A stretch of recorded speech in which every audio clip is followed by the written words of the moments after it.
Well, hey there, I'm Joshua Johnson. It's good to be with you on this Tuesday, November 15th. And tonight we're talking about an unsettling development in the war in Ukraine.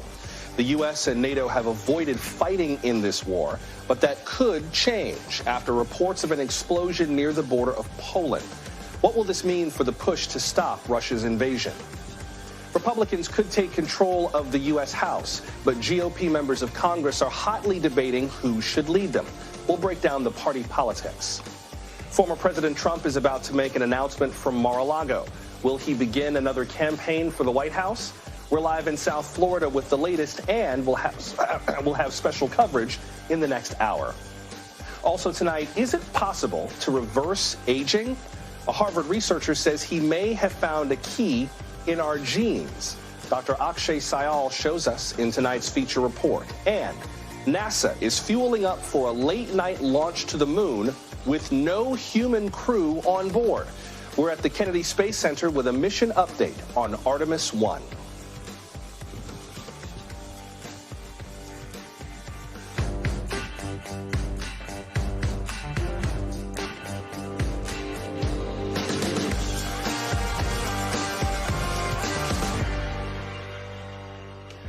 So NATO has been trying to keep the war in Ukraine on Ukrainian soil, supporting the country against Russia. That might have changed tonight. Poland, which is a NATO member, says a Russian-made missile killed 2 people near its border with Ukraine. It's unclear so far who fired it. But it happened in the village of Shevodov, which is a few miles from the Ukrainian border. Poland's foreign ministry says the attack happened just before 4 o'clock their time, around 10 a.m. Eastern. As a result, the Polish government says it's boosting its military readiness. Russia is denying having anything to do with it. Quote, Russian firepower has launched no strikes at the area between the Ukrainian-Polish border, unquote. Russia blames this on erroneous Polish media reports. All of this is happening while world leaders at the G20 are pushing for an end to Russia's war in Ukraine. President Biden is among them. Tonight, he tweeted that he spoke with Poland's president and will, quote, remain in close touch to determine appropriate next steps as it proceeds, unquote. NATO is also figuring out its next steps. Secretary General Jens Stoltenberg plans to hold an emergency meeting with NATO ambassadors tomorrow in Brussels. Let's begin tonight with NBC senior White House correspondent Kelly O'Donnell, who joins us from Bali, Indonesia, the site of the G20 Summit. I should note that we're keeping an eye out for remarks from President Biden, and as soon as those begin, we'll bring them to you. But, Kelly, what's the latest that we've heard in terms of the White House's response to all of this? Well, an unusual situation just sort of unfolded. The White House added an event where the president was assembled with some other world leaders. He was flanked by Justin Trudeau of Canada, the new Prime Minister of the United Kingdom, Rishi Sunak, other leaders from the European Commission and Japan, assembled off the schedule for the purposes of dealing with this issue with Poland. We expected that the president would comment on what has happened and would give us some sense in this early period of what he has learned, perhaps from his conversation with President Duda of Poland or his conversation with the NATO Secretary General. And instead, what appeared to happen is that the president and these other leaders who were assembled around a table sat quietly as reporters and photographers sort of waited. And one member of our press corps called out, Mr. President, can you tell us what you know about the situation with Poland? Some words to that effect. And the president said no, flatly. Now, that was it. We expected that there would be a statement, some kind of comment. That doesn't mean there would be a determination. It doesn't mean there would be some plan of next steps. They're meeting for the purpose of trying to understand that. So this was an unusual circumstance where you assemble the media, you assemble these leaders, you bring people together where there's a critical developing story, and yet the president does not expand a bit on his concerns. We had anticipated that he would talk about why this is important. Poland is a NATO country. The president has repeatedly committed that he and other allies would support NATO if there was any incursion of this war into NATO territory. Again, has to be determined what took place here. So there were critical, consequential things that could follow from this incident, even if it was simply a mistake of war, an error, one of those things that happens that is tragic and costs the lives of Polish citizens. But still, NATO would likely choose to respond in some way. And these leaders who bear a responsibility with the treasuries of their various countries committing resources to Ukraine, certainly the United States has done that, trying to maintain the alliances here. So we were eager to hear from the president what he might be willing to say, even at this early point. Instead, he declined to engage in any way with reporters. We expect that he will have this meeting with his fellow leaders. We are told he will keep his ongoing schedule here on the final day of his participation at the G20.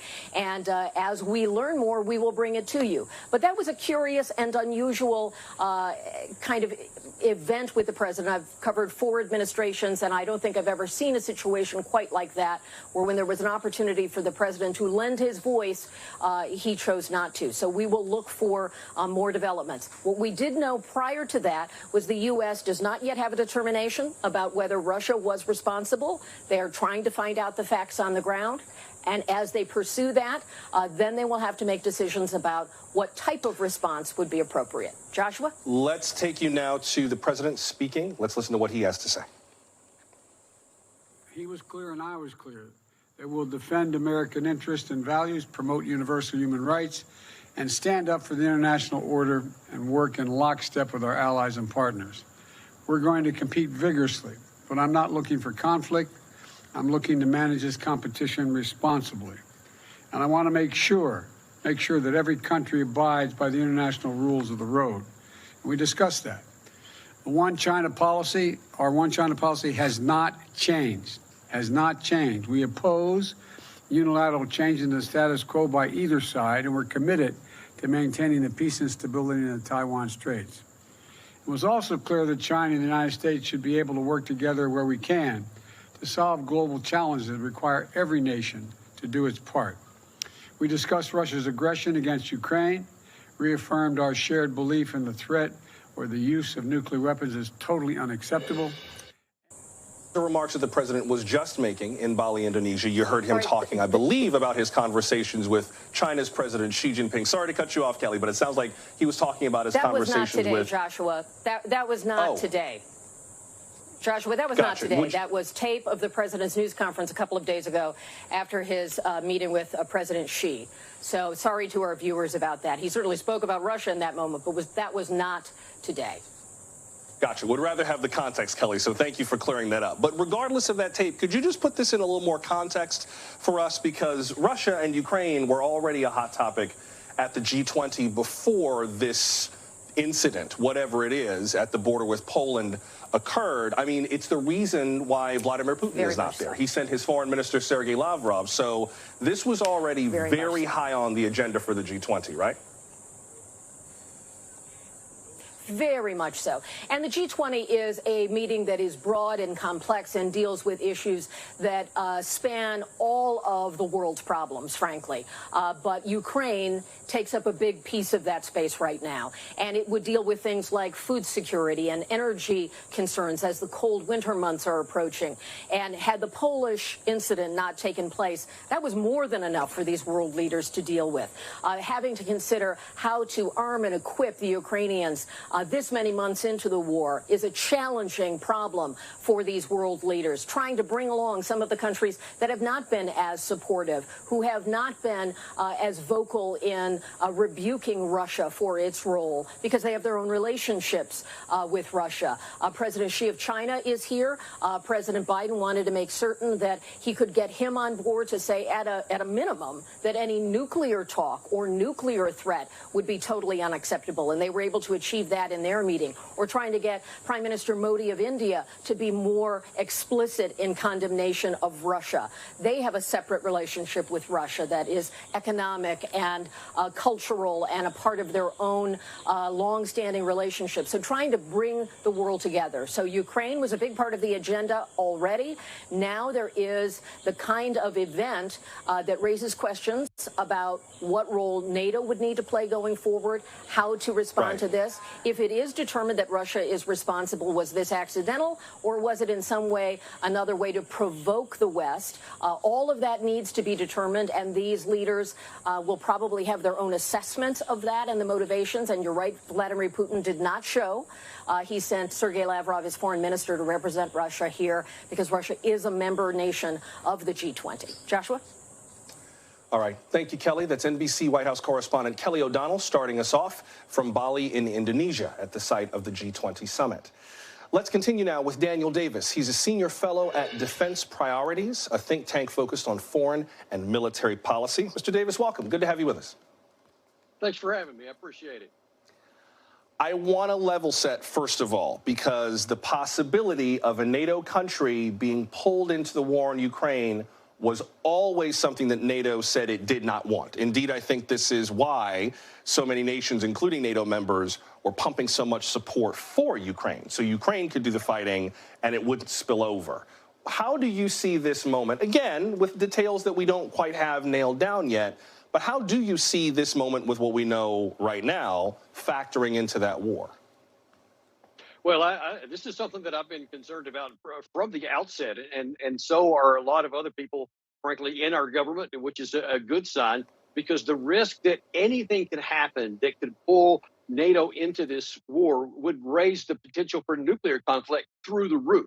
And to drive that home in a very eerie way, in 2019, the government held a scenario, obviously before this war even started, that presupposed a Russia-Ukraine war that got out of control, that Russia fired a bunch of missiles, one of which accidentally landed in Poland, which started a series of events which turned into a nuclear strike. That was something that Harry Kazianis was one of the participants of from 1945, and that ended with over 1 billion people dying, showing that even something as small as this, an accident, that by all accounts, this is an accident, but it could have catastrophic ramifications. And so it's important that we not overreact to this, that we find out exactly what happened, and then if there's any appropriate action to take afterwards, then we do it in a sober way.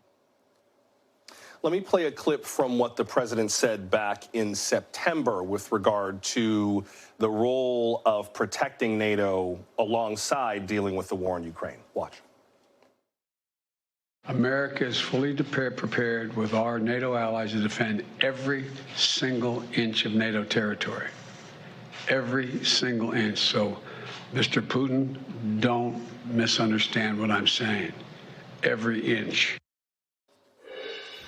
And if we could go back to that map that shows the NATO countries and their relationship to Ukraine, just to break down a little bit more. All right, so there you go. So you see Ukraine is the one in orange, Russia's in red. You've got Sweden and Finland in blue. They have applied for membership to NATO, something they resisted forever and ever. And then the countries in that lighter green, from Estonia all the way down to Turkey, are all NATO members, that whole block, including the United States and Canada on the other side of the Atlantic. So basically, the whole western flank of Ukraine is NATO membership. Talk about what that block means, what that represents, particularly if even one missile fell in Poland and killed someone as part of this war. It doesn't mean that war with Russia is instantaneous, but it sets some processes in motion, right? That's right. And the thing that most everybody's concerned about is what's called Article 5, which some erroneously call the go-to-war clause, because that's what says an attack on one is an attack on all. But that language is critical. An attack on one is an attack on all. It's not an accident. And I don't see any evidence at all that this was an intentional strike by Russia into Poland. I mean, why would they hit a tractor? They gained nothing from that. I think by all stretch, this is either an air defense missile, an S-300 missile from Ukraine that was trying to shoot down some of the 100 of Russian missiles that attacked Ukraine today. Maybe it missed and fell in Poland, or it could have even been a Russian missile that completely went off course and fell in there. In any case, it is not in the interest of any NATO country to see this war expanded and jump to an Article 5, which could start the very war that we're supposed to be preventing by deterring Russia from attacking NATO. Should note that we also heard from Ukraine's President Volodymyr Zelensky speaking about this incident today. Here's part of what he said. Скільки разів Україна говорила про те, що нашою країною держава-терорист не обмежиться. Польща, держави Балтії – це питання часу, коли б російський терор пішов далі. That last part of his remarks is what I want to focus on, where he said it's only a matter of time before Russian terror goes further. That's a quote from President Zelensky. Now, a statement from Poland's president, Andrzej Duda, said it was Russian-made, but they don't know who fired it. President Zelensky assured President Duda that it was fired from the territory of the Russian Federation, which would mean that it sailed over Ukraine and landed in Poland. And he does say what happened was an isolated incident. But that's kind of the concern, though, isn't it? That among the people who deeply distrust Vladimir Putin, they believe that Ukraine is not isolated and that the old Soviet states could be next if Russia takes Ukraine. How does this incident today fit into all that? Yeah, you know, there's been a concern about that from the beginning. But we also have to bear in mind that Zelensky has motivation for this to go to NATO. I mean, he's been trying to get NATO in to enter the war on his side from the beginning. And of course, he's going to build up anything that even implies that it that it should trigger an Article 5, because then that would help his cause out there. But we have to look after our interests primarily. We have to, like the president said, defend all the NATO territory, but not the Ukrainian territory. And so we can't take any action at all that could literally put our interest at risk by potentially getting into a war with Russia that could so easily go nuclear. And I think that's what's the most important thing here, because there is no motivation for Russia at all to intentionally go beyond the borders of Ukraine, because they know that that would spark a war with NATO that they can't survive without nuclear weapons, and they don't even want to go there. So I think that actually plays in our favor, that Russia can be deterred from carrying this beyond the Ukrainian border.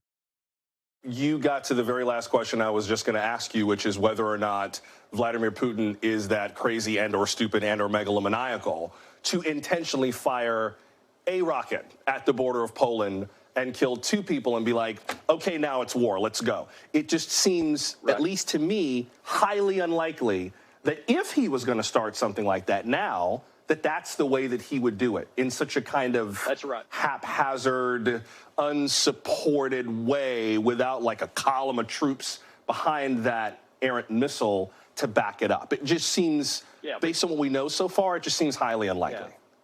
Well, because he wouldn't gain anything from it at all. If he was going to do that, and there was some risk of that, he in fact implied earlier in the war that they might actually attack some of these NATO convoys that were bringing weapons into Ukraine, that he might attack those as they come in. And there was some concern that at some point he may actually hit the staging areas on the Polish side of the border. That's still that there does exist some kind of risk that if the assistance becomes too effective.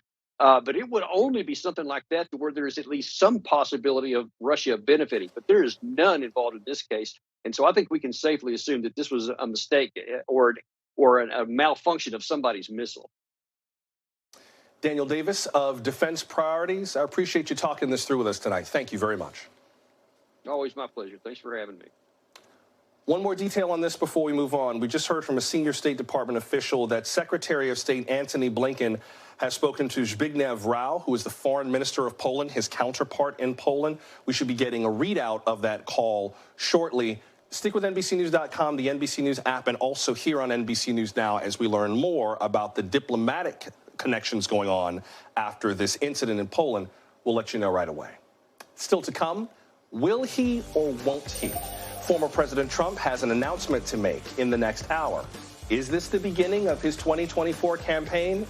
And how do his fellow Republicans feel about that? We're glad you're with us on this very busy night for Now Tonight from NBC News. The future of the Republican Party gives us a lot to talk about tonight. First, we'll be listening to Mar-a-Lago, where former President Trump is about to speak. We are awaiting what he says will be a major announcement at the top of the hour. A longtime advisor tells NBC News that Mr. Trump will kick off his 2024 presidential campaign. NBC political reporter Vaughn Hilliard is near Mar-a-Lago in West Palm Beach with more on this. Vaughn, give us a sense of what you are seeing and hearing. Yeah, I was just talking with Jason Miller, an advisor to former President Trump, about this anticipated announcement today. And he outlined that the 45th president is going to deliver a speech that is more forward-looking. Of course, for anybody that has covered and followed the former president over the last 7 years, Donald Trump is known to go which way he so pleases in any speech or rally in which he's delivering an address. Yet tonight is different. It's 2024 that is on the mind. Yes, we are less than 2 years away from that next presidential election. Yet this is a former president who is trying to get out in front of any other potential rivals, from the likes of Florida Governor Ron DeSantis or Virginia Governor Glenn Youngkin, or even its former Vice President Mike Pence, from announcing before he were to, essentially trying to build that loyal base of support and send a clear message to other Republicans who may be thinking of challenging him that he is here and he intends to play hardball and he is going to have a big operation behind him, Joshua. Vaughn, first of all, sorry, correct me if I'm wrong. You're at Mar-a-Lago. You're in Palm Beach. Is that right?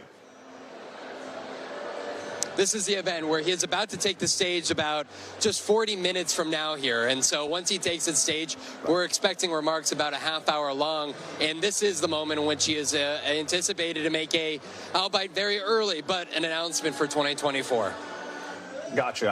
I only ask because I am from West Palm Beach, and I'm looking around like, no place in West Palm Beach look like that. That is Mar-a-Lago where he is right now. But what is the case that he's going to make tonight? I mean, other than being the standard bearer for the Republican Party for these many years, other than just wanting the job back, what is his case to Republican voters as to what he has to bring for the future, rather than some of the issues he's kind of relitigated from the past? There were a lot of candidates in the midterms who tried to relitigate some of those same issues and didn't do very well. Right.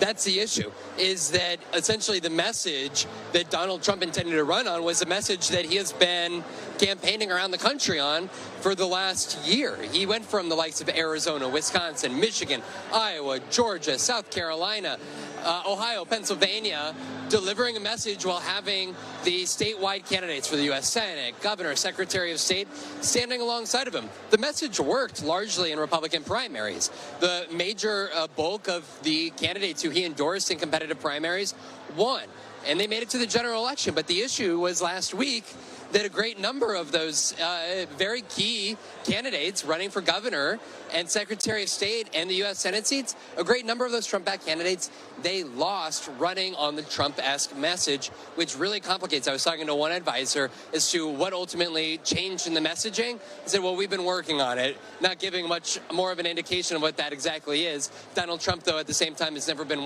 known to be one who has communicated very detailed substance in the past. We will see tonight what that looks like, if in fact it is a delivered speech, one that could potentially try to outline a little bit more substance. We'll see. We will indeed. Thank you, Vaughn. That's NBC's Vaughn Hilliard reporting from Mar-a-Lago in Palm Beach. This year's political landscape is quite different than when Donald Trump began his political career back in 2015. This announcement comes as we're still taking stock of the midterm elections. That red wave never materialized, and a number of the candidates he endorsed lost their races. So let's continue now with Democratic strategist Crystal Knight. She's the former political director of Priorities USA. And NBC News political analyst Carlos Curbelo, a former Republican congressman from Florida. Good to see you both. And Carlos, let me start with you. There was a poll that Politico and Morning Consult just put out asking whether Donald Trump should run for office in 2024. A majority said no, definitely not. Then you have the next largest group saying yes, definitely. So a bit of a split, but not really a split in terms of whether or not voters want Donald Trump to run again. What do you make of the fact that he is apparently, presumably, about to announce another campaign? Well, Joshua, I think the safest conclusion is that Donald Trump is always going to do what he wants and what's best for him, regardless of what the rest of the country or even Republicans are asking him to do. For example, a simple request that some Republicans have made: please don't announce now. Wait until after the Georgia runoff election to avoid a distraction there. Well, Donald Trump is going to make some sort of announcement tonight. We presume that it's going to be some kind of political announcement about running for president because he believes that's what's best for him at this time, Joshua, and because I also think he has to change the subject. The last week has been terrible for him. A lot of Republicans have blamed him for their underperformance in this midterm election. So he just wants to change the subject, and announcing a run for the presidency or something to that effect is a good way to achieve that. Crystal Knight, Jerry Seinfeld, in one of his recent stand-up specials, had a routine about the word great, where there's a huge difference between people saying great and saying great. Which one are Democrats saying tonight as Donald Trump is apparently getting ready to announce another run? Is this like, great, this is exactly what we need as Democrats to put a nail in the Republicans' coffin? Or is it, great, we got to deal with this again? Which is it? No, I think it's the latter. It's a nail in the coffin for the Republican Party. And I think, you know, what we saw last Tuesday with the election results, Democrats actually performed a lot better than what the narrative was that was out there about this red wave.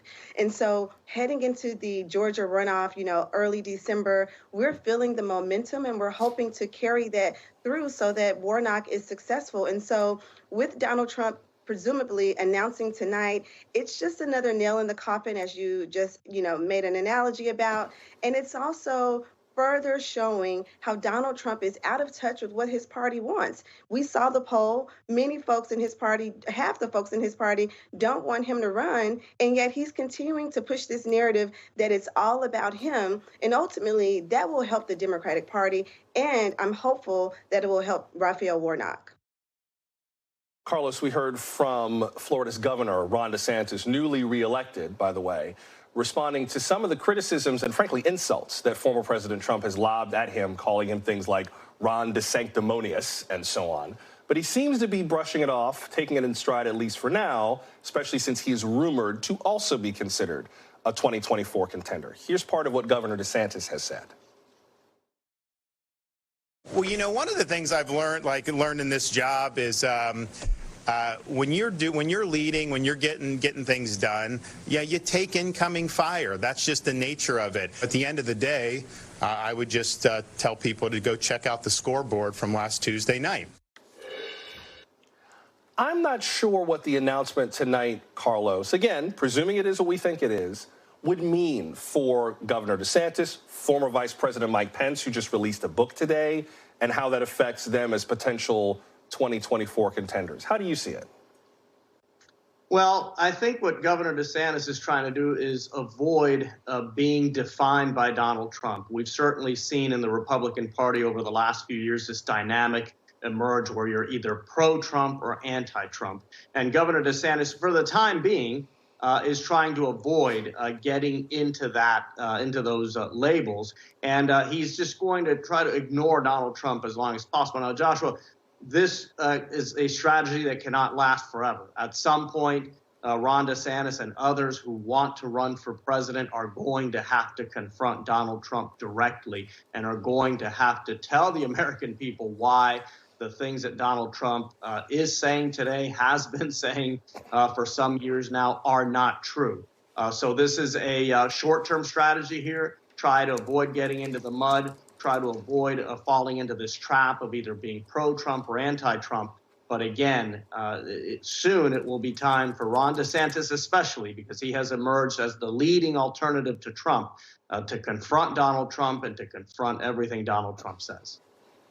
See, and I'm glad you made that point because, Crystal, I wonder about what that means for Democrats. If you are, right, if I'm Ron DeSantis or if I'm Mike Pence, I got a book out, I just won re-election, I'm almost okay with having Donald Trump in the mix because at least I can have a clear contrast of who I'm not, right? If I'm trying to represent the future of the Republican Party and I am either a person who helped save democracy on January 6th or who has a track record of continuing to keep Florida a solidly Republican state, that just makes me look good. I wonder how concerned Democrats should be that Trump 2.0 would be far more formidable in 2024. Absolutely. I think if we see a Pence top of the ticket presidential run in 2024, that is something that Democrats have to be, concerned about, not only because he's definitely more savvy than Donald Trump, but he's been tested. And he's been tested through a vice presidential run with Trump on the ticket. The other thing about Ron DeSantis, he's an untested candidate. And so while he's popular in Florida, while he might be popular among the GOP, party in general, we really don't know what a DeSantis national campaign could look like. And so you can enjoy the, fruit of your labor in your respective state, but when you get out into the United States of America and you have to travel across this country and sell your message, that becomes a little bit more difficult. What we know about Donald Trump is that he's embattled in scandal. He has January 6th to worry about. He has the FBI raid to worry about. He has, the New York case also to worry about. He has over and over things that are really stacking up against him, on top of this loss in the midterm elections, on top of many of the election deniers that he's, promoted to run for office, and they lost as well. And so it really becomes, where is the party? Where do they land with, among the potential candidates? And if it's Trump, do Democrats have someone that's viable to beat him in 2024? That last part that you mentioned may be the key, especially because, according to our NBC News exit poll, 69% of voters nationwide said they do not want to see Joe Biden run again in 2024. So we will see what the Democratic field shapes out to be in the next few years. Democratic strategist Crystal Knight and NBC News political analyst Carlos Curabello, good to have you both on with us. Thank you both. Now, while the GOP considers its future, one of its most prominent governors testified about a matter from the past, the 2020 election in Georgia. Its Governor Brian Kemp testified behind closed doors before a special grand jury today. That grand jury is investigating whether former President Trump and his allies interfered in the election. Governor Kemp tried to avoid testifying, but in August, a judge denied his bid. The court did rule that the testimony would not happen until after the midterms. NBC's Blaine Alexander has more from Atlanta. Well, Governor Brian Kemp was inside the Fulton County Courthouse today for about 3 hours. We know that he came in around 9 o'clock, according to a source familiar with the arrangements, and he left around noon. But as for what happened in between, those 3 or so hours that he spent behind closed doors testifying before the Fulton County grand jury, we do not know what was said. All of this, of course, is secret proceedings. That's the nature with a grand jury. But we certainly have an idea what the district attorney wanted to question him on. And all of it goes back to any conversations that the governor had with former President Trump about the results of the 2020 election here in Georgia. She laid out a rather lengthy laundry list of things that she wanted his testimony on, including whether or not he had conversations with members of the Trump campaign about their allegations, their false allegations about Georgia's elections, whether or not he had conversations with the former president himself, and to what degree he was pressured to take action. All of these are things that she wanted to question him on. Remember, we know about the very now public phone call between the former president and Brad Raffensperger. What we don't know, of course, are the conversations that he had with Governor Brian Kemp. But just to kind of widen this out and talk about this in the scope of the entire investigation, we know the DA has said that she is nearing the end. She's spoken with most of the people that she wants to speak with. Governor Kemp represents one of the most high-profile people that we've seen testify in this investigation. But it's also very worth pointing out that the DA has said that she is not ruling out subpoenas of the former president's family members and possibly a subpoena of the former president himself. So it certainly shows that there is still some ways to go before this wraps up. Back to you. That was NBC's Blaine Alexander reporting from Atlanta. We'll get to some of today's other top stories in just a moment, including new details on the fatal shooting at the University of Virginia and a bipartisan effort to protect same-sex marriage nationwide.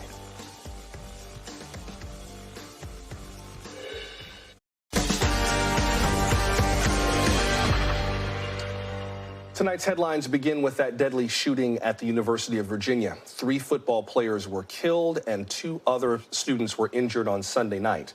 A suspect is in custody. His father spoke to the NBC station in Richmond. I couldn't believe it was him. I still can't believe it now. I don't know what to say, except I'm sorry on his behalf, and I apologize. I don't know what happened to cause all of this.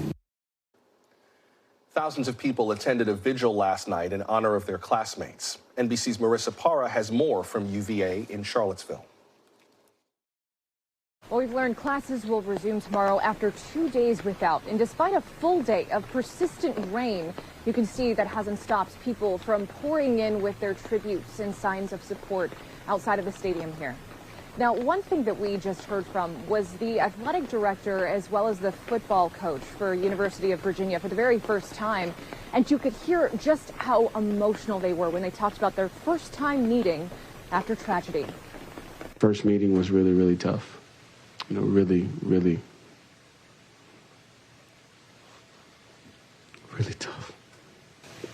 Now, the football team isn't just mourning the loss of 3 of their own. Remember, there was another player who was shot who is currently recovering. He was in surgery this morning, according to his mother.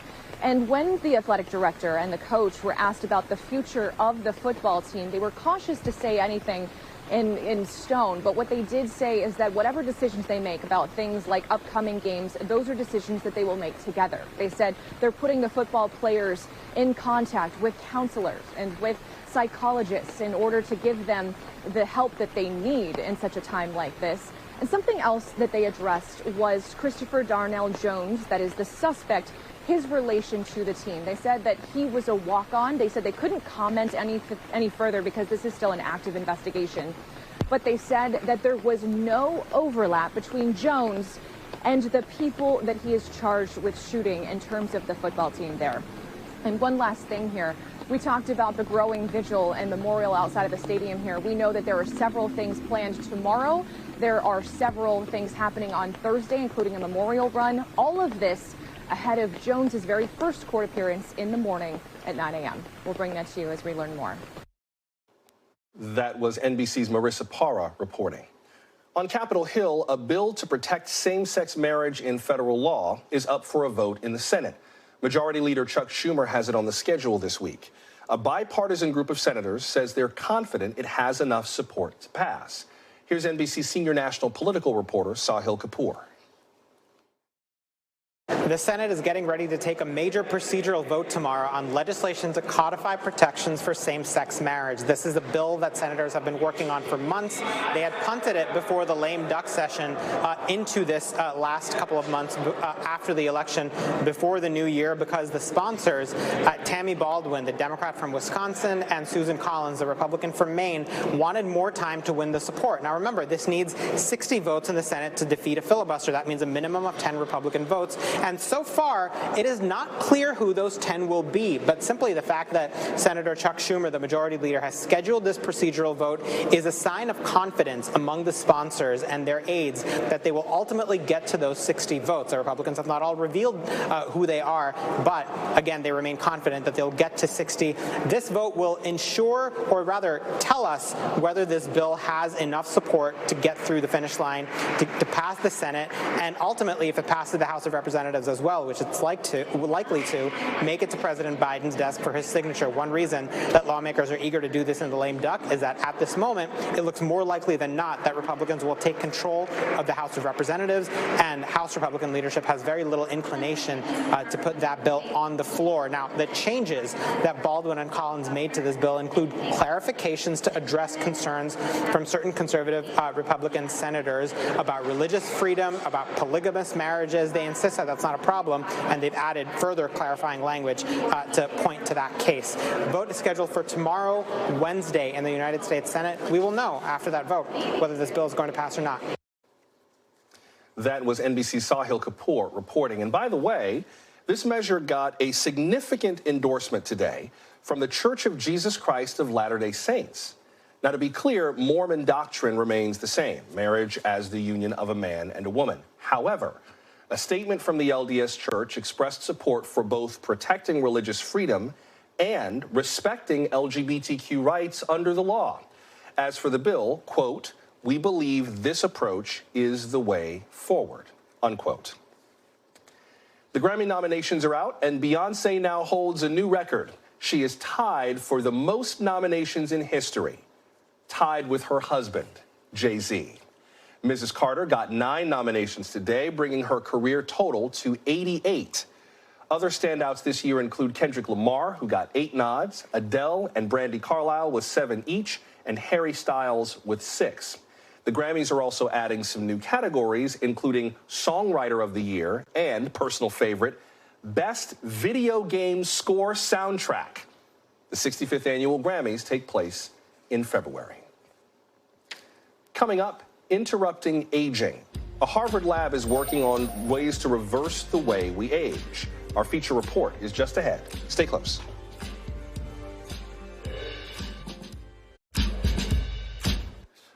Ponce de Leon was wrong. There is no fountain of youth. At least not one on the outside.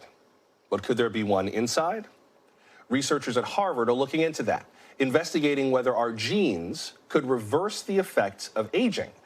NBC medical fellow Dr. Akshay Syal got exclusive access to their lab for tonight's feature report. Harvard scientist David Sinclair has spent the last 20 years working to defy aging. How many times have you heard, if you're over the age of 40, well, you're getting sick, you're getting this pain, your eyesight's degrading. Don't worry, that's just normal aging. I really don't agree with that approach. Sinclair believes the root cause of aging and health decline stems from damage to the so-called epigenome, the part of our cells that turn genes on or off. Our bodies have 2 different types of information. We all know about the DNA. Now, there's another type of information that most people don't know about. It's called the epigenome, and it's the reader of the DNA. Like, if you have a compact disc, it's like scratches on the compact disc, so you can't read the music. As we get older, we lose the ability to read our DNA correctly. And so how do we get those scratches off? We had this breakthrough a couple of years ago, so we found that there was a way to get the scratches off and reverse the age of cells. In his study, Sinclair restored optic nerve cells and sight in mice with vision loss from both aging and a condition that stimulated glaucoma. The way we did that in the mice, and we cured blindness with them, was to turn on 3 genes that are normally on in embryos. And when we turn those 3 genes back on in the adult tissue, the mice regenerate and they get their vision back. And now, in what the researchers are calling the first study of its kind, Sinclair and his team were able to age the mice and then make them younger again. In this video shared by Harvard, these mice are the same age, yet one is visibly older. How did they do it? By literally breaking up the DNA, forcing the body to repair itself, which he says accelerates aging. The mice actually do not just look old, but they literally are older by about 50%. They get gray hair, they get wrinkled skin, their organs are old. The results were shared at a conference earlier this year and are under review for publication. This groundbreaking technology builds on the Nobel Prize-winning work of Japanese scientist Shinya Yamanaka, who discovered how cells can be reprogrammed to be stem cells, which then can develop into cells of any type in the body. Using this method, Sinclair showed me how his team is trying to study memory loss by turning skin cells into tiny brains. And here they are, these little beauties. So these are mini human brains we've grown for a number of months, and these ones have been aged so that they're 70 years old, and we can measure their activity, and their brain activity is slowing down as they get older. They're full of inflammation like a normal old brain would be, and in this experiment we're now testing, can we reverse the age of those brains so they work again? And the answer is, yeah, we can do that. In early experiments, his team says they are using electrodes to measure activity in cells from the brain. As those get older, they fire less, and then we can reverse that and get them to work again. And so you've seen that by reversing it, they start firing more. That's right. Yep, we can make them young again and work like they used to. While much more research is needed, Sinclair hopes that one day, reversing aging could be as simple as a pill at the doctor's office. So maybe once a year you go get a prescription for your doctor, you take it for a week, and it reverses your aging? Is that your vision here? Well, it's not just a vision, it's going to happen. It's like asking the Wright brothers, are we going to fly? Well, of course we are. It's just a question of when. Dr. Akshay Syal joins us now.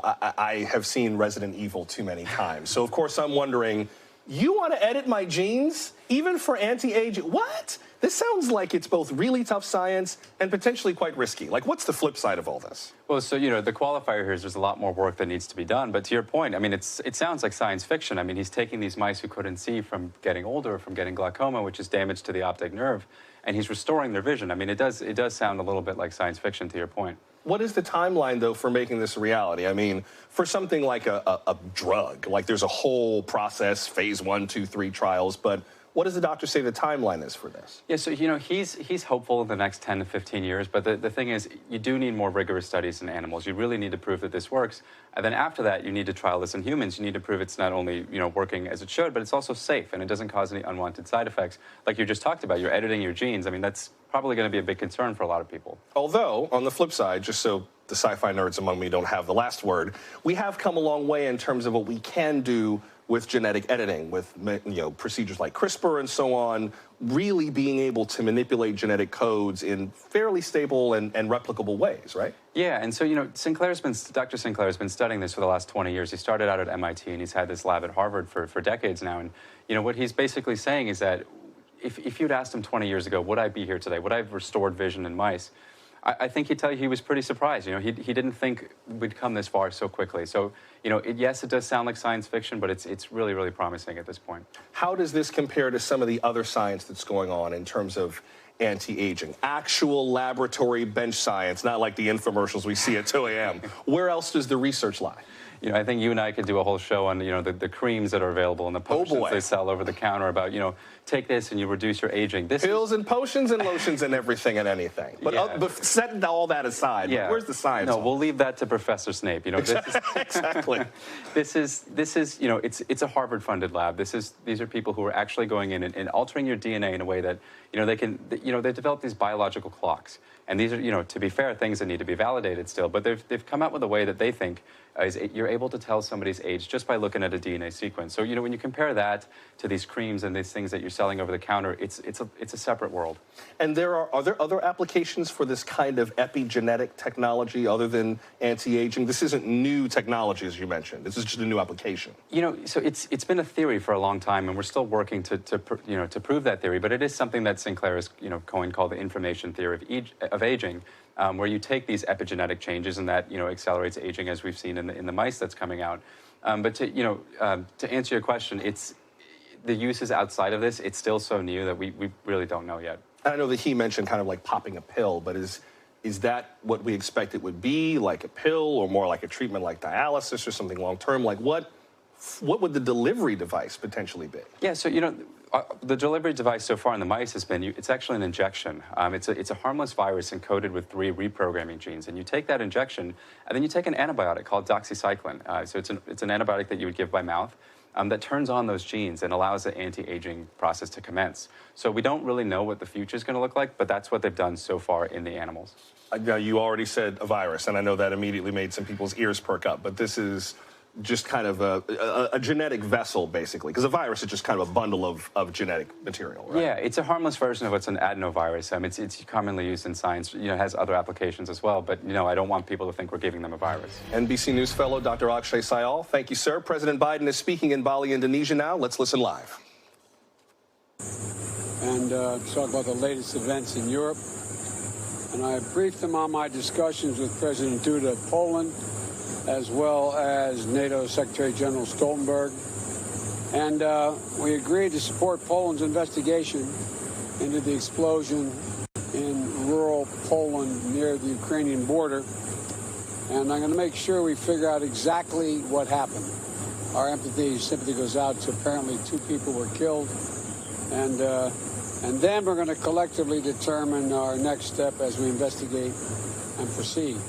There was total unanimity among the folks at the table. We also discussed the latest series of Russian missile attacks, which are continuing the brutality and inhumanity that they've demonstrated throughout this war against Ukrainian cities and civilian infrastructures. And they've been totally unconscionable, what they're doing. Totally unconscionable. And the moment when the world had come together at the G20 to urge de-escalation, Russia continues has chosen to escalate in Ukraine while we're meeting. I mean, there were scores and scores of missile attacks into western Ukraine. We support Ukraine fully in this moment, and we have since the start of this conflict, we're going to continue to do whatever it takes to give them the capacity to defend themselves. Mr. President, is it too early to say whether this missile was fired from Russia? There is preliminary information that contests that. I don't want to say that till we completely investigate. but it is. It's unlikely in the minds of the trajectory that it was fired from Russia. But we'll see. We'll see. Unlikely, sir. Mr. President, is Poland suggested invoking Article 4 or 5 from NATO, sir? We're going to probably have a meeting of the. That's President. Of the ambassadors. So that looks like we're going to go to next. Thank you. Okay, thank you, guys. That was President Biden speaking from Bali, Indonesia, where the G20 Summit is taking place. Let me run through a little of what he said. He said he spoke to Jens Stoltenberg, who's the Secretary General of NATO, and Andrzej Duda, who is the president of Poland, where this object, this rocket, landed, and said that the U.S. has agreed to support Poland's investigation into the explosion, said they're going to find out exactly what happened and then figure out next steps. Also discussed the latest Russian missile attacks in Ukraine, which we've been reporting on through the day, that have targeted some key infrastructure in Ukraine, especially around the capital, Kyiv, and around Lviv, which is in western Ukraine, right near the Polish border. You might remember in some of our early coverage of this war, we talked about people fleeing Ukraine through the city of Lviv to try to cross the border into Poland. That is where some of the strikes have been. He referred to the latest Russian missile attacks as totally unconscionable and said we support Ukraine fully in this moment. A shouted question from the gaggle of press asked if they believe it was fired from Russia. And he said that the preliminary information contests that, in his words, said that it is unlikely based on the trajectory, but we'll see. That kind of contradicts something that we heard from President Duda earlier, where he said that Ukraine's President Volodymyr Zelensky gave some initial indications that it was a rocket launch from the territory of the Russian Federation. Should also note that NATO has a few processes in place before anything military might happen. First is Article 4, where a NATO member nation can call for a meeting about matters of concern. President Duda said that he will do that. And then Kelly O'Donnell, who's joining us now from Bali, Indonesia, there are more conversations to be had, I believe, Kelly, before anything of a military nature, or maybe even anything of a diplomatic nature, would take place, right? This is the beginning of a much longer set of conversations. Early stages for sure. And it is striking to hear from the president an assessment that seems to cut against what the conventional expectation would be. Poland said Russian-made. Now, we know that just like the United States makes a lot of munitions that are sold to other countries around the world, so does Russia. And so Russian-made does not mean Russian-fired. And so the president was asked a question by one of our colleagues about what is the state of understanding at this point about did Russia fire the munition that is believed to have caused the death of 2 Polish citizens. And he said that it is unlikely, and he said that there is some information that contests that based on the trajectory. But it was not a fulsome answer that, I mean, he was not telling us how he knows that, but it does raise more questions. And if it is not Russia's responsibility, then certainly it would take the issue of kind of the NATO piece and put it into a very different category. Could it be some kind of other accident of war? We'll have to find out. But that is why early stages are important. That is why we often hear fog of war. That is why investigations need to take place. However, what the president also talked about was how it is important to look at the totality of what's been happening from Russia with the onslaught of very clearly Russian attacks on cities in Ukraine that is without a doubt from Russia as a part of the overall conversation here. So the Polish incident is something that needs to be investigated. The president is going to continue with that, and there's much more to learn. Joshua? NBC's Kelly O'Donnell in Bali, Indonesia. Thank you, Kelly. Until we meet again, I'm Joshua Johnson. Thank you for making time for us. But sit tight. It's a good thing we've got some special coverage with Tom Yamas. That's next on NBC News Now. Thanks for watching our YouTube channel. Follow today's top stories and breaking news by downloading the NBC News app.